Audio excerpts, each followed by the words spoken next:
Seri 4 Pedang Kayu Harum. Pendekar Lembah Naga. Cerita, Ho Ping Hu. Audiobook, novel silat. Bab 32. Raja pengemis itu tersenyum. Tidak, Oh Kausu, aku cukup mengerti akan peraturan. Pertandingan diadakan 2 kali, bukan? Pertama dengan tangan kosong dan kalau selama 100 jurus dengan tangan kosong ini belum ada yang menang atau kalah, barulah kedua calon boleh menggunakan senjata masing-masing. Benarkah begitu, Pangcu? Tanyanya sambil menoleh ke arah Xinjiang Gukokban. Ketua Xinjiang Tiatoupang itu mengangguk. Hanya senjata di tangan, bukan senjata rahasia. Penggunaan senjata rahasia tidak diperkenankan, kecuali kalau kedua calon saling menyetujui. Hahaha. Tongkat bututku ini sudah cukup untuk mengusir segala macam anjing, perlu apa menggunakan senjata rahasia? Nah, aku sudah siap, Kausu yang baik. Sambil berkata demikian, kakek pengemis itu melontarkan tongkat bututnya yang meluncur seperti anak panah dan menancap di ujung papan panggung, menggetar dan mengeluarkan bunyi. Tenaga lontaran ini saja sudah membuktikan betapa lihainya kakek itu sehingga tongkat bambu dapat menancap di papan kayu yang keras itu seperti sebatang anak panah saja. Bian juga maklum akan kelihayan lawan pertamanya ini, maka dia sudah siap memasang kuda-kuda dengan kedua lengan disilangkan, jari-jari tangannya dibuka dan membentuk cakar harimau. Kausu ini memang terkenal sekali dengan ilmu silat gaya pesisir timur yang mengutamakan cengkeraman dan tangkapan, diseling totokan jari tangan yang amat lihai. Agaknya Lam Tian Kaiong juga mengenal ilmu itu, maka dengan tenang dia pun memasang kuda-kuda dengan sikap lembut untuk mengimbangi lawan yang hendak mempergunakan serangan berdasarkan kekuatan jari tangan dan kecepatan. Lihat serangan!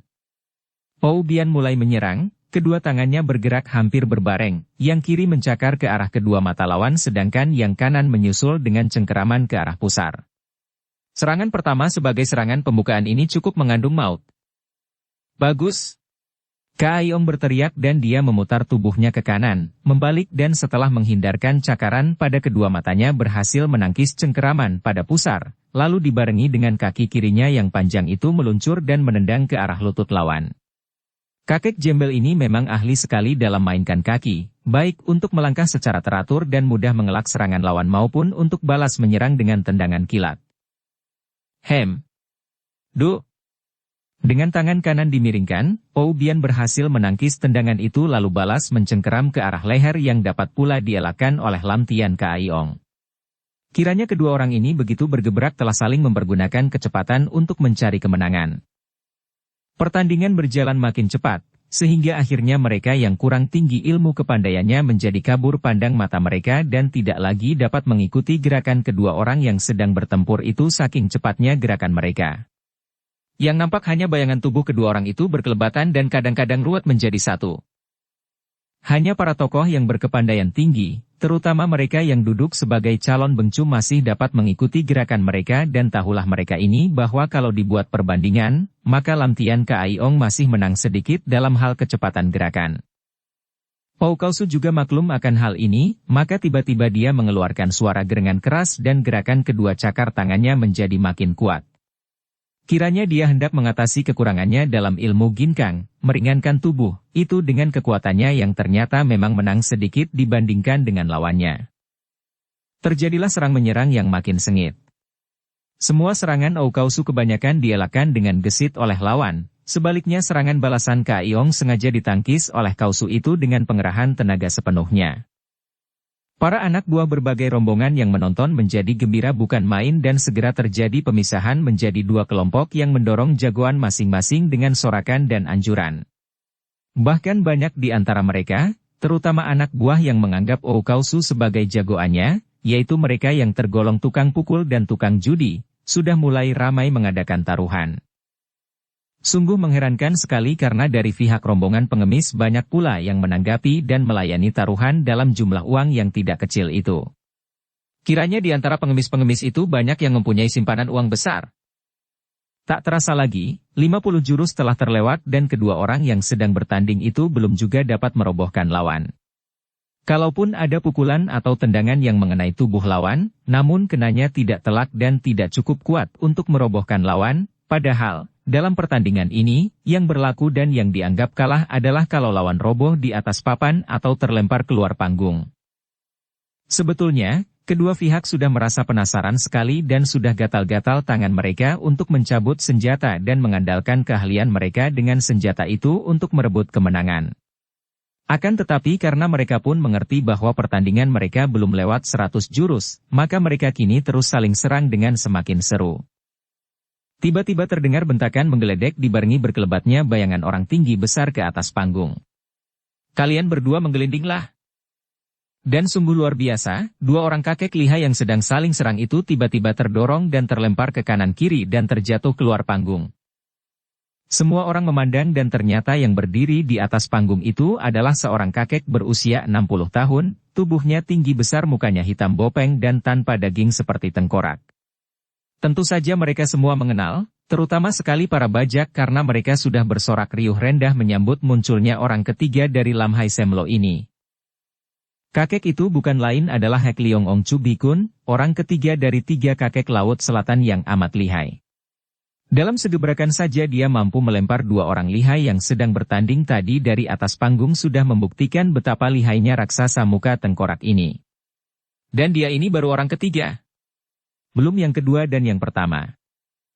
Karena calon bengcu sudah roboh 2 orang, maka kini tinggal 3 orang lagi, yaitu Tia Tou Tong Siok sendiri sebagai tuan rumah, Kim Lok Chin Jin wakil ketua Pek Lian Kau, dan Sintu Bou Song Kai si maling sakti. Hati 3 orang ini agak gentar karena memang mereka sudah mendengar akan kehebatan ilmu dari Lam Hai Semlo, akan tetapi karena belum pernah bentrok sehingga belum mengukur tenaga mereka, 3 orang sakti ini pun merasa penasaran. Xinjiang Gukoban sebagai ketua dari Xinjiang Tia Toupang yang menjadi penyelenggara dan tuan rumah, cepat meloncat naik ke atas panggung dan menjura kepada Hek Leong Ong Chu Bikun. Kiranya Hek Leong Ong Chu Bikun yang datang. Mengapa Long Hyong melanggar peraturan Pibu untuk memilih calon bengcu? Kalau Long Hyong berminat memasuki sayembara, mengapa tadi tidak mendaftarkan diri? Demikian dia menegur dengan halus. Sekarang pun kami mendaftarkan diri juga belum terlambat. Terdengar suara halus dan tiba-tiba berkelebat bayangan 2 orang yang tahu-tahu telah berada di atas panggung pula. Semua orang mengenal mereka ini, karena yang pertama adalah Hai Leong Ong Pang Tek, kakek 65 tahun yang tinggi besar menyeramkan, wajahnya penuh brewok seperti Panglima Tio Vi di zaman Semkok. Orang kedua adalah adik kandungnya, Kim Leong Ong Pang Sun, berusia 60 tahun yang tubuhnya berbeda sekali dengan kakaknya karena dia ini bertubuh pendek kecil berkepala gundul lonjong dan dia tidak pernah pakai baju dan sepatu. Melihat munculnya ketiga orang kakek sakti itu, hati Xinjiang Gukoban menjadi makin gentar. Akan tetapi dia menyambut dengan hormat. Kiranya Lam Hai Semlo yang terhormat telah hadir selengkapnya. Tentu saja Lo Cian Pui boleh mendaftarkan sebagai calon.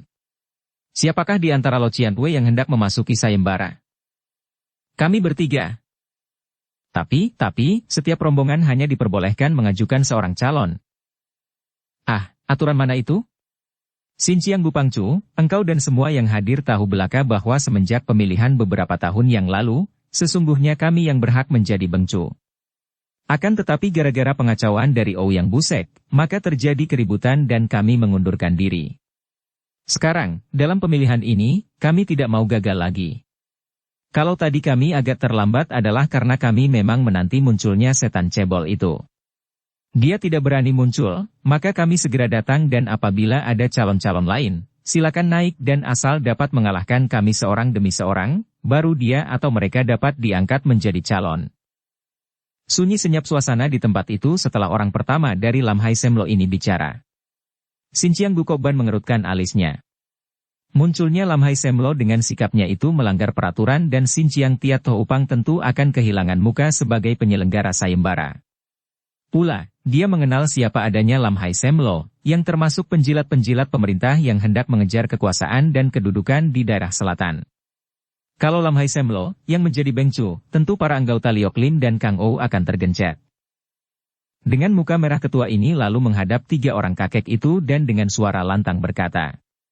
Tadinya ada 5 calon, akan tetapi setelah 2 di antara mereka Sambi robohkan, tinggal 3 orang lagi, yaitu Sute Tia Tou Tong Siok, Kim Lok Chin Jin dari Pek Lian Kau, dan Sintu Bou Song Kai. Kim Lok Chin Jin?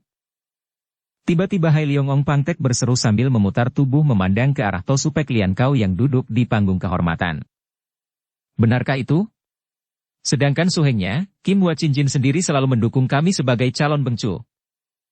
Pek Lian Kau juga terkenal sebagai perkumpulan yang anti pemerintah pada waktu itu, dan dalam hal ini, Pek Lian Kau lebih condong kepada Sin Chiang Tiat To Upang yang juga anti pemerintah.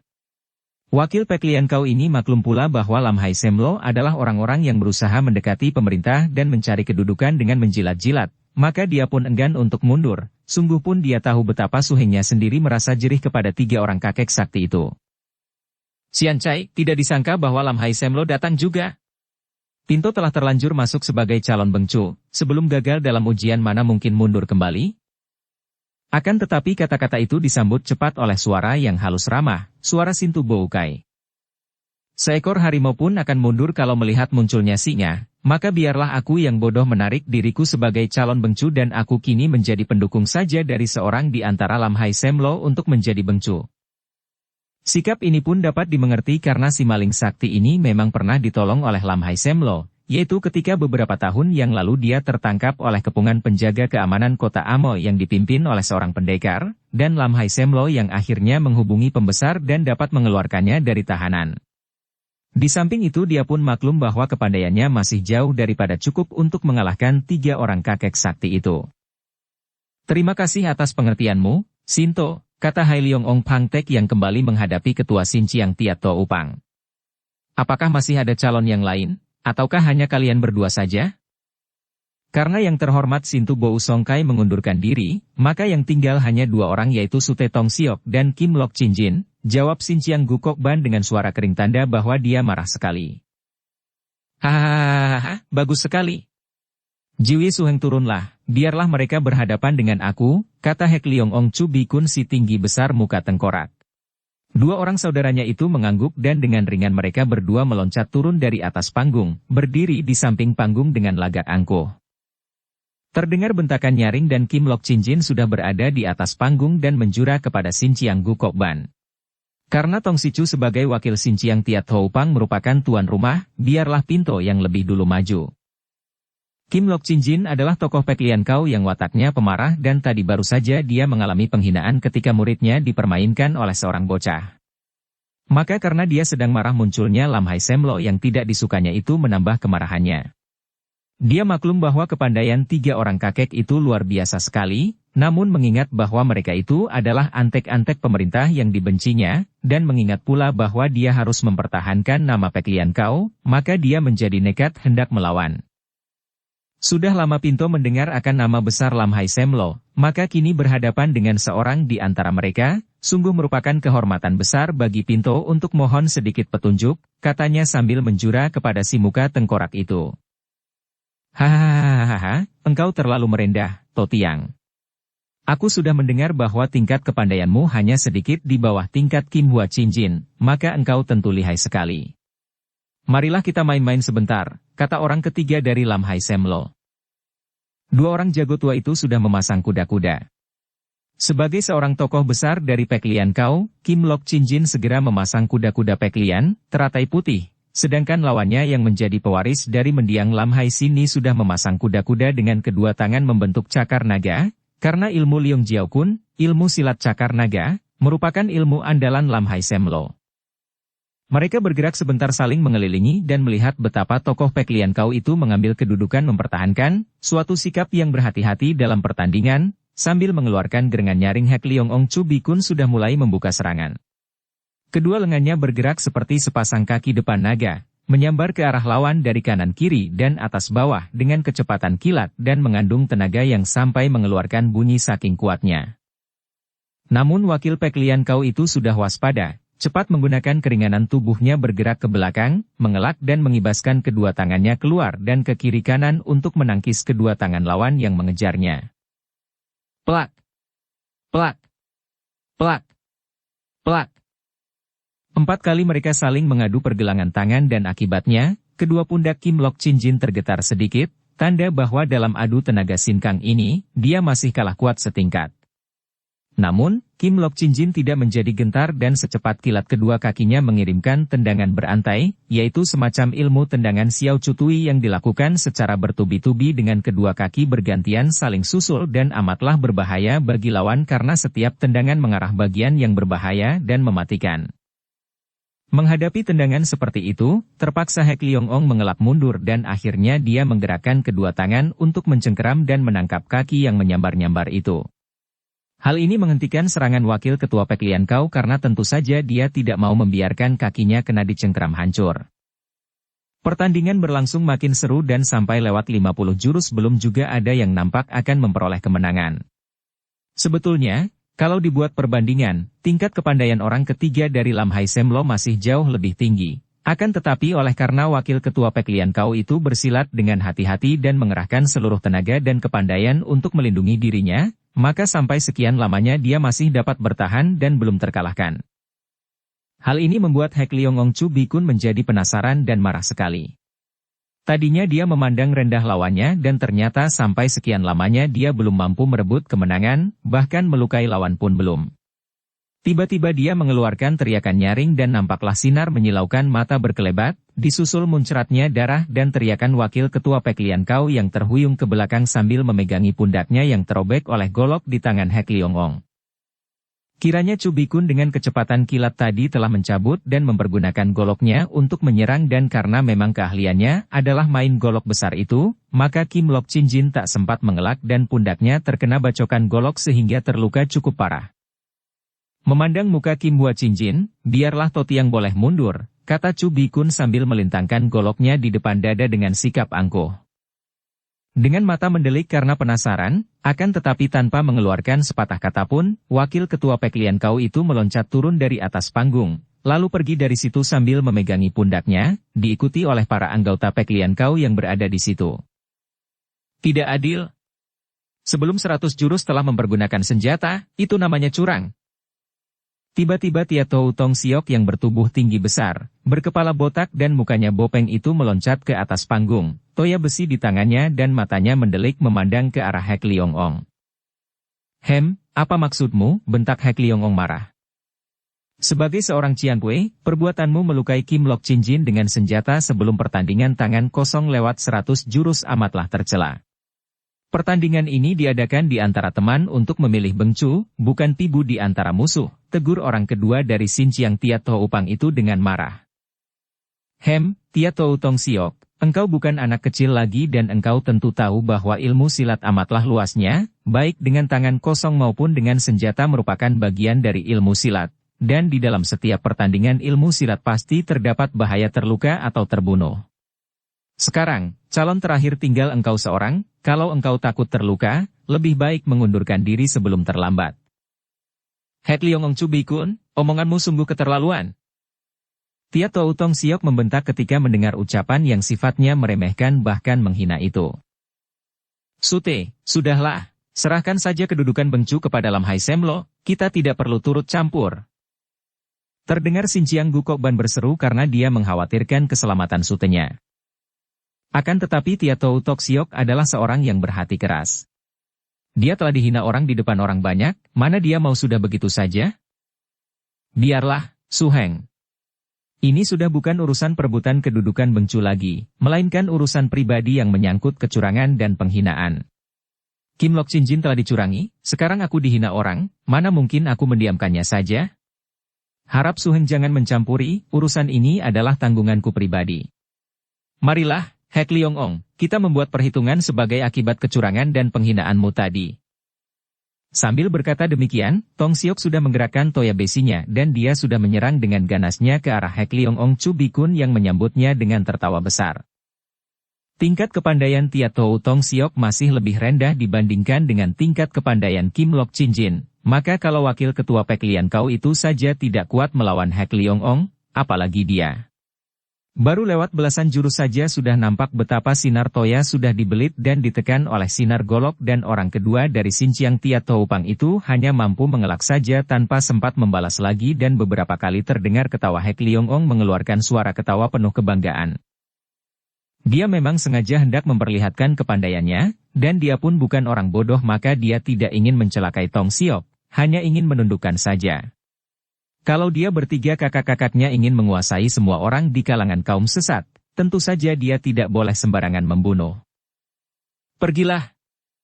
Tiba-tiba Hek Liongong berseru dan goloknya membabat keras sekali ke arah Toya yang melintang itu. Terang, krek! Dan Toya di tangan Tong Siok patah menjadi 2 potong. Hahaha, aku maafkan engkau. Turunlah, kata Hek Liongong Chu Bikun dengan lagak sombong sekali. Tia Tou Tong Siok membanting 2 potongan Toyanya dengan mata mendelik, lalu dia berteriak nyaring. Hek Liongong, aku harus mengadu nyawa denganmu. Setelah berkata demikian, dia lalu menyeruduk ke depan dengan kepala lebih dulu seperti seekor kerbau mengamuk, mengarahkan kepalanya ke perut lawan. Itulah ilmunya yang membuat dia dijuluki Tia Tou, kepala besi, dan di dalam serudukan kepalanya ini terkandung tenaga yang dahsyat sehingga tembok yang kokoh pun akan roboh dan pecah oleh serudukan kepalanya itu. Sute! Xinjiang Gukoban berteriak namun sudah terlambat karena sutenya itu sudah menyerang dengan cepat. Hahaha. Hek Liongong tertawa dan sengaja memasang perutnya yang gendut untuk menerima serudukan itu tanpa mempergunakan goloknya. Duh! Dengan hebatnya kepala botak itu menumbuk perut dan tubuh Hek Liongong tergetar, akan tetapi hanya untuk sebentar saja karena tiba-tiba kepala itu sudah menancap ke dalam perut, seperti disedotnya. Slup! Kepala itu terbenam ke dalam perut sampai ke hidung. Ketika merasa betapa kepalanya tersedot ke dalam, Tong Siok menjadi nekat dan dia sudah menggerakkan kedua tangannya untuk mencengkeram ke atas. Akan tetapi, dengan mudah saja Hek Liongong menangkap pergelangan kedua tangan itu sehingga kini tinggal kedua kaki Tong Siok saja yang meronta-ronta. Lo Qianwei, harap menaruh kasihan kepada Sute, teriak Xinjiang Gukoban yang mengkhawatirkan keselamatan Sutenya. Dia menghendaki nyawaku, mana begitu mudah. Tiba-tiba Hek Liongong memperkeras cengkeramannya pada kedua pergelangan tangan Tong Siok dan terdengar suara, krek, 2 kali dan kedua pergelangan itu patah tulangnya dan menjadi lemas. Pada saat itu nampak berkelebat sesosok bayangan ke atas panggung dan semua orang yang sudah merasa tegang menyaksikan kejadian mengerikan di atas panggung itu menjadi makin tegang ketika mengenal bahwa yang meloncat ke atas panggung itu adalah Xin Liong, pemuda remaja yang tadi telah menggegerkan pertempuran pemilihan Bengcu itu. Dengan langkah lebar Xin Liong menghampiri Tong Siok yang kepalanya masih menancap di perut Hek Liongong, lalu dia menepuk pinggul Tong Siok secara main-main sambil berkata dengan lantang. Kenapa main-main dengan perut orang? Begitu tangan Xin Liong menepuk pinggul itu, terdengar suara, pelak, dan tubuh Hek Liongong menggigil.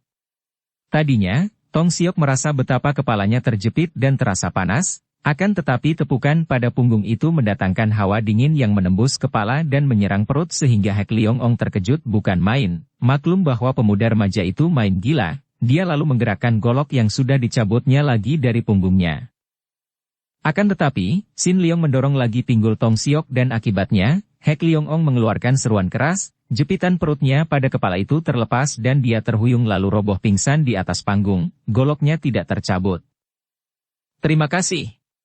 Tong Siok berkata kepada Xin Liong dan terhuyung dia turun dari atas panggung, dipapah dan dibantu oleh suhengnya. Pada saat itu, Hai Liongong Pangtek dan adiknya, Kim Liongong Pangsun telah melayang naik ke atas panggung mereka itu menghadang Xin Liong dari depan dan belakang. Hai Liongong Pangtek cepat memeriksa sutenya dan merasa lega bahwa sutenya itu hanya terguncang saja oleh kekuatan luar biasa sehingga pingsan tanpa mengalami luka parah maka setelah ditotok beberapa kali, Hek Liongong telah bangkit kembali.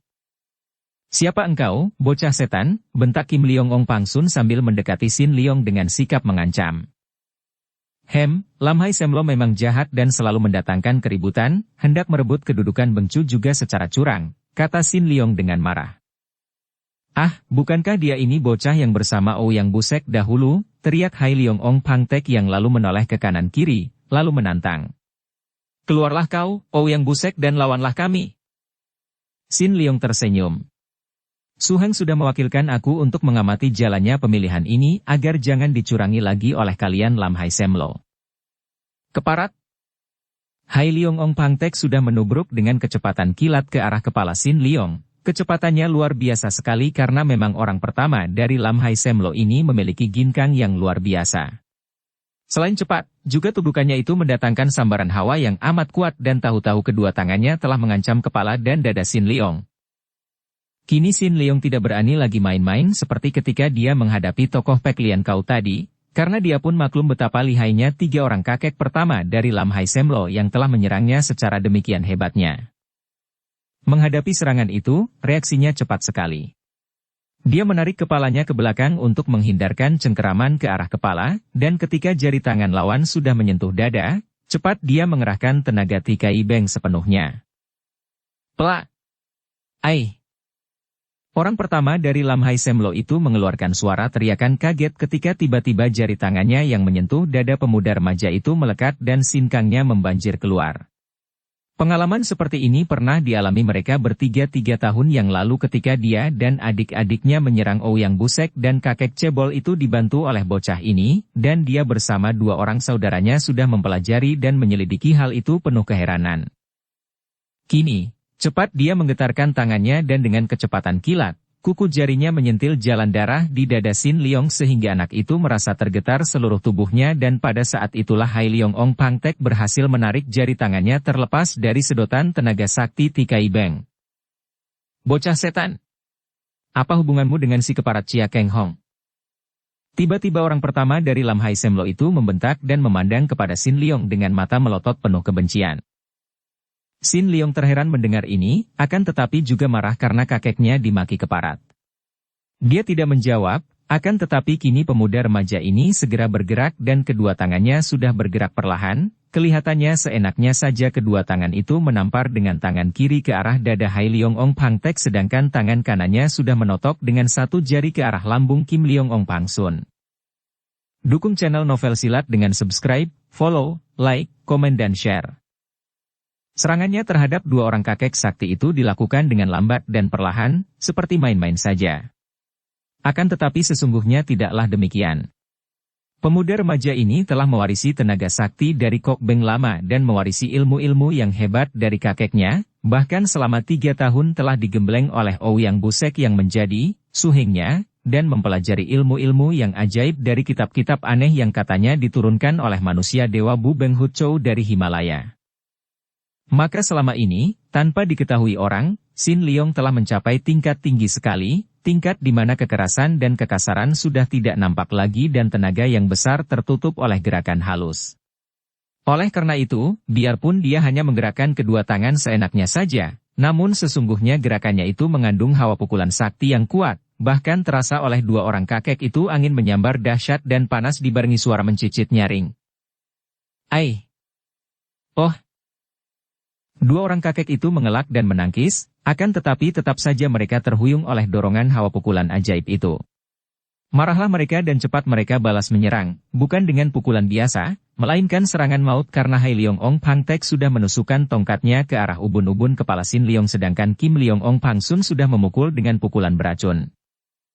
Orang kedua dari Lam Hai Semlo ini memang ahli dalam mempergunakan pukulan beracun dan kini tangan kirinya yang melancarkan pukulan telah mengandung hawa yang berwarna kehijauan yang menyambar ke arah lambung Sin Leong. Sin Leong mengerti bahwa 2 orang kakek itu agaknya telah menguasai ilmu yang dapat membebaskan mereka dari pengaruh sedotan Tikai Beng, yaitu dengan jalan menggetarkan bagian yang tersedot, maka dia pun tidak lagi mempergunakan Tikai Beng yang memang tidak boleh sembarangan dipergunakan itu. Manusia-manusia curang, bentaknya ketika dia melihat betapa kejam pukulan-pukulan itu. Dia membuat gerakan memutar dengan tangan kirinya. Tangan kirinya yang membuat gerakan memutar itu mengakibatkan angin atau hawa pukulan melingkar dan hawa ini demikian kuatnya mengurung atau meringkus serangan 2 orang itu sehingga kembali kedua orang kakek itu terhuyung seperti terbawa oleh pusaran angin yang kuat. Hai Leong Ong Pangtek kembali menjadi kaget setengah mati. Dia meloncat ke belakang diikuti oleh adiknya, dan kini Hek Leong Ong Chu Bikun juga sudah pulih kembali tenaganya, dengan golok di tangan kakek tinggi besar ini juga ikut mengurung. Bocah setan, hayo katakan, apa hubunganmu dengan Chia Keng Heng, bentak Hai Leong Ong Pangtek. Sin Leong yang berdiri di tengah-tengah dan dikurung, sejenak memandangi wajah mereka dengan sinar mata mencorong seperti mata naga, kemudian dia mengedikkan kepalanya dan menjawab lantang. Pendekar sakti Chia Keng Hong adalah orang yang kujunjung tinggi, kuhormati dan namanya akan kubela sampai akhir zaman dengan taruhan nyawaku. Kalian ini 3 orang tua kotor tidak ada harganya untuk menyebut namanya. Tentu saja anak itu sama sekali tidak tahu mengapa tiga orang kakek ini kelihatan amat membenci Chia Keng Hong dan dia tidak tahu pula apa hubungan mereka dengan kakeknya. Seperti telah diceritakan dalam rangkaian cerita Pedang Kayu Harum, pendekar sakti Chia Keng Hong berjodoh dengan seorang wanita gagah bernama Si Biao Eng, dan wanita itu di waktu masih gadis adalah putri datuk kaum sesat di selatan, yaitu Lam Hai Sini.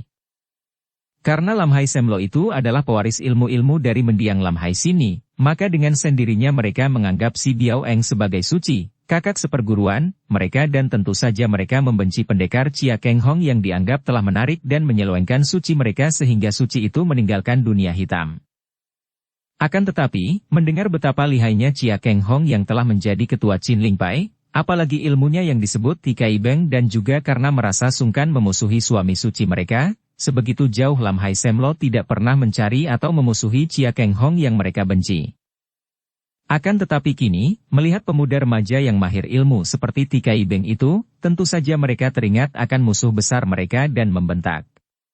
Kini, mendengar betapa anak ini benar-benar ada hubungannya dengan musuh mereka, tiga orang kakek itu tanpa malu-malu lagi lalu menggerakkan tangan dan senjata masing-masing dan mengepung serta mengeroyok Sin Leong dengan serangan-serangan maut yang amat dahsyat. Harus diakui bahwa pada waktu itu, mungkin sukar mencari seorang yang mewarisi ilmu-ilmu yang demikian hebat seperti yang diwarisi oleh Sin Leong. Apalagi dia telah secara langsung mengopar tenaga Sin Kang dari Kok Beng lama dan secara langsung pula dilatih oleh kakeknya, Chia Keng Hong. Kemudian telah mempelajari isi kitab-kitab ajaib dari Himalaya di bawah petunjuk suhengnya, Ouyang Busek. Akan tetapi, usianya masih terlalu muda, baru 16 tahun dan biarpun di dalam tubuhnya telah mengeram tenaga yang amat hebat, namun dia belum dapat menguasai tenaga itu sepenuhnya dan juga harus diakui bahwa dia masih kurang matang dalam latihan. Padahal, tiga orang kakek yang mengeroyoknya adalah datuk-datuk dari selatan yang usianya sudah 60 tahun lebih, yang memang memiliki ilmu kepandaian tinggi dan banyak sekali pengalaman dalam pertempuran besar. Maka, biarpun dengan gerakannya yang aneh Sin Leong mampu sekaligus menangkis tiga serangan lawan itu sehingga tiga orang kakek itu terhuyung ke belakang dengan kaget seperti disambar halilintar, namun tetap saja Sin Leong juga terpelanting dan hampir saja terjungkal dari atas panggung kalau dia tidak cepat berpegang pada pinggiran papan panggung dan meloncat naik ke atas, berjungkir balik beberapa kali dan kembali berdiri dengan tegak, sudah dikepung pula oleh tiga orang kakek itu. Lam Hai Semlo berdiri dengan mata terbelalak, wajah mereka agak pucat dan terdapat rasa ngeri dan takjub pada pandang mata mereka. Belum pernah selama hidup mereka yang menjelajahi dunia selatan mereka bertemu dengan lawan seperti pemuda remaja ini. Hai Leong Ong Pangtek yang merupakan orang pertama yang paling lihai, tadi melihat betapa hantaman tongkatnya pada leher anak remaja itu, membalik dan tongkatnya itu terpental menghantam dirinya sendiri sebelum tongkat itu menyentuh leher lawan. Maklumlah dia bahwa entah secara bagaimana, anak ini telah memiliki Sin Kang yang sukar dipercaya kehebatannya, yang dapat bergerak otomatis melindungi tubuh dan membuat tongkatnya membalik tadi. Maka dia bersikap hati-hati dan mengurung bersama dua orang adiknya. Sementara itu, kini keadaan menjadi geger karena semua orang yang berada di situ baru tahu, seolah-olah baru terbuka mata mereka bahwa pemuda remaja yang kelihatan tolol tadi sebenarnya adalah seorang manusia luar biasa sehingga Lam Hai Semlo sendiri terpaksa dan tidak malu-malu lagi untuk mengeroyoknya. Sin Chiang Gukoban yang cepat menolong sutenya dan menyambung pergelangan tangannya yang patah-patah dan memberinya obat, kini hanya menonton dengan penuh takjub. Dia tadi pun tidak berdaya menyaksikan keadaan sutenya, dan dia tahu bahwa pemuda remaja yang luar biasa itu telah menyelamatkan nyawa sutenya. Akan tetapi, melihat pemuda itu dikeroyok oleh Lam Hai Semlo, tentu saja dia tidak berani mencampuri, sungguh pun di dalam hatinya dia mengharap pemuda remaja itu dapat lolos. Pertandingan di atas panggung itu benar-benar hebat bukan main dan semua orang menonton dengan jantung berdebar penuh ketegangan karena mereka tahu bahwa tiga orang kakek itu kini sama sekali tidak main-main, melainkan berusaha keras untuk membunuh pemuda remaja yang tadi mengaku sebagai murid Chin Ling Pai itu. Yang hadir di tempat itu sebagian besar adalah golongan hitam dan mereka ini rata-rata memang tidak suka kepada Chin Ling Pai yang dianggap sebagai perkumpulan pihak lawan, akan tetapi sikap pemuda remaja itu tadi menarik rasa suka di hati mereka sehingga biarpun mereka tidak memihak secara terang-terangan, juga seperti Sin Chiang Gukokban, mereka itu kebanyakan mengharapkan kemenangan di pihak pemuda remaja itu, sesuatu hal yang agaknya tidak mungkin sama sekali. Sementara itu, para tamu yang terdiri dari wakil-wakil dari Xiao Limpai, Kunlun Pai, Kong Tong Pai dan lain-lain saling pandang dan juga mereka menonton dengan penuh takjub. Mereka tidak berani turun tangan mencampuri karena selain 3 orang Lam Hai Sem Lo itu merupakan tokoh-tokoh terkenal, juga pertandingan itu agaknya merupakan urusan pribadi antara mereka dan pemuda remaja luar biasa yang mengaku sebagai murid Chin Ling Pai itu. Tadinya, orang-orang gagah, seperti para wakil Xiao Limpai dan Kunlun Pai, memang sudah bersiap-siap untuk menolong pemuda itu karena sebagai orang-orang berjiwa pendekar, tentu saja mereka tidak akan membiarkan seorang pemuda remaja dikeroyok oleh 3 orang datuk hitam secara curang itu. Akan tetapi ketika menyaksikan gerakan-gerakan Sin Leong, mereka melongo dan memandang dengan mata terbelalak. Maklum bahwa pemuda remaja itu adalah seorang yang memiliki kepandaian luar biasa sekali dan sama sekali tidak pantas kalau dibantu oleh mereka yang hanya memiliki kepandaian terbatas dan masih rendah dibandingkan dengan kepandaian pemuda itu atau 3 orang pengeroyoknya. Hiat! Ai! Seruan yang keluar dari kerongkongan Kim Leong Ong Pangsun ini hebat bukan main. Orangnya si kecil pendek saja, akan tetapi ternyata ketika dia mengeluarkan pekik itu, terdengar lengking yang lantang besar dan amat nyaring memekakkan telinga dan papan panggung seolah-olah tergetar oleh lengkingannya. Orang kedua dari Lam Hai Sem Lo ini telah menerjang dengan cara meloncat tinggi, kemudian dari atas dia melayang turun menyambar ke arah Sin Leong seperti seekor naga terbang dan kedua tangannya diputar-putar secara aneh, yang kiri mengeluarkan pukulan beruap hitam yang berbau amis, sedangkan yang kanan mendorong dengan tenaga dahsyat ke arah kepala Sin Leong. Biarpun Sin Leong selama beberapa tahun ini digembleng oleh orang-orang sakti dengan ilmu-ilmu pilihan yang amat tinggi, namun selama ini dia hanya mempelajari teori-teori dan latihan-latihan saja, belum pernah dia mempergunakan ilmu-ilmu itu untuk menghadapi bahaya serangan lawan, maka sekali ini, dia benar-benar diuji dan dituntut untuk membuktikan sampai di mana kemampuannya selama dia dilatih secara tekun dan tak mengenal lelah itu. Memang anak ini semenjak kecil sudah digembleng oleh keadaan alam, seringkali hidup dalam keadaan liar dan menghadapi tantangan-tantangan alam yang mengerikan, maka dia memiliki keberanian hebat dan tidak mudah gugup. Oleh karena itu, biarpun kini menghadapi serangan demikian dahsyatnya, dia tidak merasa gentar atau gugup, bahkan dapat mempergunakan otaknya dengan baik, mengikuti gerak otomatis yang timbul dari kewaspadaannya. Hem! Dia mengeluarkan suara dari dada, suara yang langsung keluar dari pusar dan sekaligus dengusan suara itu membuyarkan kekuatan kaikang yang menggetarkan dari teriakan Kim Leong Ong, kemudian tangannya mengebut ke atas, disusul totokan jari telunjuk ke arah pergelangan kaki lawan yang menubruknya. Ai! Kim Leong Ong menjerit karena terkejut bukan main. Kebutan tangan anak itu membuyarkan uap hitam yang menghantam mukanya sendiri dan tangannya yang tadi mendorong, bertemu dengan jari telunjuk lawan, membuat seluruh lengannya kesemutan dan jari tangan anak itu terus meluncur ke arah pergelangan kakinya secara aneh. Dia belum pernah menyaksikan jurus seperti itu selama hidupnya dan biarpun dia hendak merubah gerakannya, namun terlambat karena totokan itu meluncur terus, agaknya takkan dapat dielakkannya lagi. Celaka, teriaknya. Dia tidak tahu bahwa pemuda remaja itu ternyata telah mencoba mengeluarkan satu jurus dari kitab ajaib yang dipelajarinya dari kitab-kitab lama di bawah bimbingan suhengnya, yaitu Ouyang Busek. Dari kitab-kitab yang menurut Ouyang Busek adalah pemberian seorang manusia dewa yang disebut Bu Beng Hu Chou itu, Sin Leong telah dapat meringkas semua ilmu itu menjadi semacam rangkaian jurus yang aneh sekali, yang oleh Ouyang Busek diberi nama Hok Mo Cap Sa Chiang, 13 jurus penakluk iblis. Berupa 13 rangkaian gerakan-gerakan yang dapat berkembang secara luas sekali dan demikian aneh lika-likunya, penuh rahasia sehingga Ouyang Busek sendiri pun tidak sanggup mempelajarinya. Melihat adiknya menjadi pucat dan tubuhnya melayang turun dengan diancam oleh totokan anak itu, Hai Leong Ong Pangtek bergerak cepat dan berteriak keras sambil mengayun tongkatnya, membabat ke arah jari tangan pemuda remaja itu yang mengancam pergelangan kaki adiknya. Juga dari samping, Hek Leong Ong Chu Bikun yang merasa penasaran karena tadi sampai pingsan oleh pemuda itu, telah mengayun golok besarnya membacok ke arah pergelangan tangan Sin Leong dengan pengerahan tenaga sekuatnya.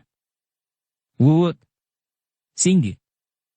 Tongkat dan golok itu menyambar dengan dahsyat sekali, lenyap bentuknya berubah menjadi sinar-sinar yang menyilaukan mata. Krek! Tak! Ah! Hei! Kim Leong Ong dapat meloncat ke belakang dan terhindar dari malapetaka, Akan tetapi tubuh Hai Liongong dan Hek Liongong terdorong ke belakang, muka mereka pucat sekali dan Hai Liongong memandang tongkat di tangannya yang sudah patah menjadi dua potong. Sedangkan Hek Liongong juga memandang kepada golok di tangannya dengan mata terbelalak dan tidak percaya karena baru saja golok yang amat diandalkan dan dibanggakannya itu dengan tepat mengenai lengan pemuda remaja itu dan terpental sama sekali tidak melukai lengan itu. Kiranya, totokan jari telunjuk Sin Leong yang mempergunakan tenaga Tian Te Sin Chiang, yaitu tenaga yang dia peroleh dari pengoperan Kok Beng lama secara luar biasa, telah berhasil mematahkan tongkat, dan pada saat golok Hek Liongong mengenai lengannya, lengan itu penuh dengan tenaga Tian Te Sin Chiang, golok itu terpental dan membalik. Bersambung ke bab 33. Dukung kami dengan subscribe, follow, like, komen dan share. Terima kasih.